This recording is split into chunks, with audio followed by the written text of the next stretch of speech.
Omusikira Odinga boigoni gateba buna onyomora yomonene bwensi omusike William Ruto tari gochiko jumuisha omarengo b'upinzani ase obochori bwa chikomishona chia IEBC gose ekiombe kari getenderete obochori obonene iga Kenya iga gochikoineke buna amaandamano ngo barekera rituko. Alafu sasa bisho tumesema ya kwamba hapana, weka tume ya uchaguzi yako wewe mwenyewe. Tume ya uchaguzi tukitaka kuweka mpaka wewe na upande yetu.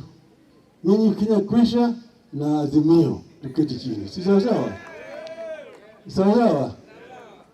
Alafu tumwambia bisho kabisa, wewe fungua sava. Kama wewe ulishinda, fungua sava. Kuna baya gani? Sava ndio msema kweli, ukweli yote iko ndani ya sava. Fungua tuangalie. Hawezi kufungua, anakataa. Lakini tumwambia kama utafungua, tunajua wabunge utanunua kama gini. Wabunge unapigiwa mnada kama mbuzi katika soko ya mbuzi. Sivyo?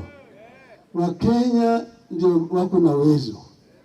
Na katiba yetu inasema katika fungu ya kwanza, mamlaka katika Jamhuri ya Kenya iko chini ya mkono wa wananchi wa Kenya. Wanaweza kutumia hiyo mamlaka moja kwa moja au kupitia kwa wale viongozi ambao wamechagua. Sivyo? Hiyo ni halali.